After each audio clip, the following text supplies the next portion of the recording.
All right, so hey everyone, and welcome to another deep dive. Today, we're going to be talking about something that I know a lot of you out there Okay. are working towards right now, and that's hitting that first Yeah. $100,000 net worth mark. And for a lot of people, it's kind of like a This psychological threshold, absolutely it yeah, is. that they cross, and they're like, okay, wow, Yeah. I'm really I'm doing it now. making some. I'm really building some wealth. This is where things get real. Yeah, Yeah. exactly. And when I hit that first 100K, like it was It was a big deal. It felt like, leveling up in the real world or something. absolutely. Um, so for today's deep dive, we're going to be looking at a whole bunch of different sources. And they all really focus on actionable strategies to build wealth. Love that. And the first one that they all emphasize Is and living below your means. it's so basic. It is. But you know what's so Frustratingly, we all know it, Yeah. but the data reveals just how much We're not. we are not doing it. Yeah. The average household, Spends almost $2,500 a month buying for non-essentials, items. Yeah.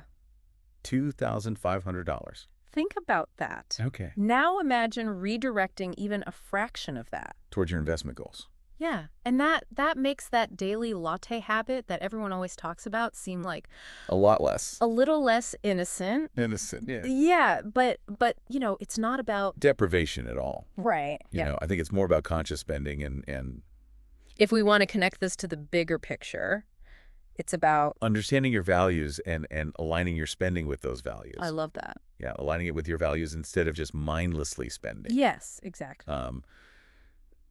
So once you have freed up, Some of that cash flow, yes, a lot of the sources are really big on auditing your finances. automation is key. Yeah. It's like the set it and forget it.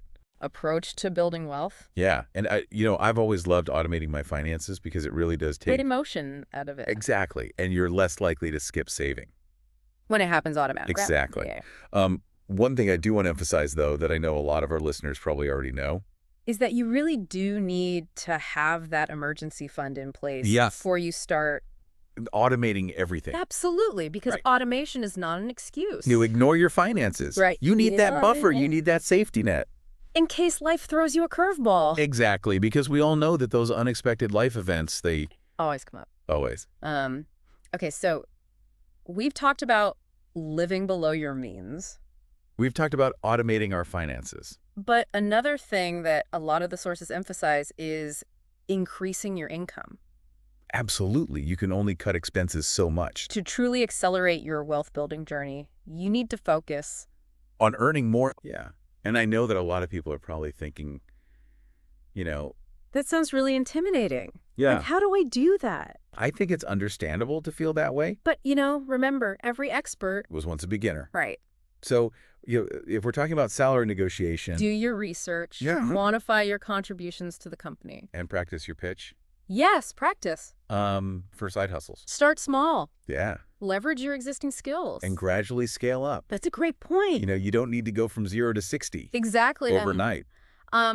And also, let's not forget about Investing. investing. Yes. Because even small, regular investments, they can grow significantly over time thanks to the magic. Of compound interest. Absolutely. And I know we've talked about compound interest before, but it really is. Secret weapon. It's powerful, Right. a wealth building. Let me give you an example. Okay. Imagine two people Investing $5,000 annually. with an average return of 7%. One starts at age 25, the other at age 35. By age 65, the early bird, Has over $1 million. while the late bloomer has just over half that. Wow, that's insane. That's the power of time and compound growth. So it's not just about Saving, it's about putting that money to work Yes. for you. Okay, so something else that I thought was really interesting is that a lot of the sources emphasize. The importance of mindset Yes. when it comes to achieving our financial goals. Absolutely. Yeah. What's fascinating here is the connection between our beliefs. And our behaviors. If you're constantly telling yourself, I'm bad with money, Yeah, you're likely to act accordingly. right. But if you cultivate a growth mindset, You embrace learning.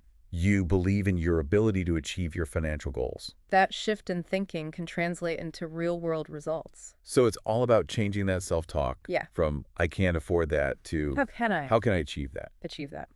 Um, Mm-hmm. And one of the sources mentioned this, and I really love this. They talked about the power of visualization. Oh, that's a good one. Yeah, and so they were saying, take some time to really visualize yourself. Having already achieved those financial goals. Like, how does it feel? What are you doing? It's a powerful exercise. It can help solidify your commitment. And motivate you to take action. Yeah, like creating a mental roadmap Exactly. for your financial future. And speaking of guidance, the sources also all agree on the importance. Of consistency, patience, and seeking professional advice. Couldn't agree more. Building wealth is a marathon, not a sprint. Yeah. There are no overnight successes. It requires discipline Patience. and a willingness to adapt along the way. And sometimes having an experienced financial advisor in your corner can make all the difference. Yeah, absolutely. So as we wrap up this deep dive, Let me leave you with this question. we talked about hitting that $100,000 mark. But what lies beyond that for you? What's the next financial milestone that you're striving for? And what resonated most with you today that you think can help you get there? So keep learning Keep growing. and keep that financial momentum going.